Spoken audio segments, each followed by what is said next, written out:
Bonjour, donc ici on va s'intéresser à comment convertir des monnaies, donc comment passer d'une devise à l'autre, donc comment passer par exemple des euros au dollar ou au livre sterling. Donc on vous rappelait les principales devises. Donc on donnait 1 euro, l'équivalent en dollars, 1,4284 dollars, 0,8667 livres sterling, et on avait les yens qui 115 000,5 avec un V barré comme ça. Ça, ce sont donc les principales devises qu'on vous rappelait sur la fiche. Alors, comment les utiliser pour convertir? Premier exercice, on vous dit que Léon achète un jean aux États-Unis, il le paie 120 dollars. Quel est le prix de ce jean en euros? Donc, on peut soit passer par le tableau de proportionnalité, c'est-à-dire que on répertorie les euros et les dollars.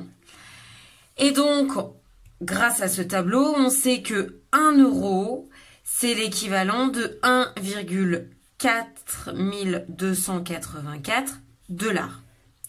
Nous, ici, on cherche 120 dollars. À quoi ceci correspond en euros? Donc, on ne se trompe pas de colonne. Donc, on peut utiliser le coefficient de proportionnalité. Pour passer des euros au dollar, j'ai multiplié par 1,4284. Ou encore, le fameux produit en croix, 1 fois 120 divisé par 1,4284 pour trouver le prix en euros de ce jean. Donc ici, j'ai 1 fois 120 divisé par 1,4284, ce qui nous fait 4284, ce qui nous fait environ 84 euros et 1 centime. Donc environ égal à 84 si on arrondit à l'entier supérieur. Donc un jean de 120 dollars coûte environ 84 euros.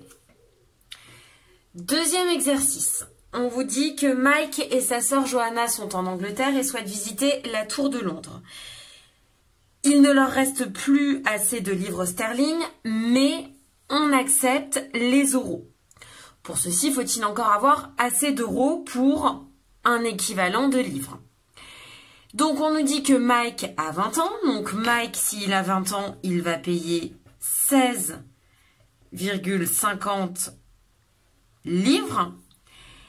Et on nous dit que Johanna, elle, a 15 ans et le tarif pour les moins de 16 ans est de 9,50 livres.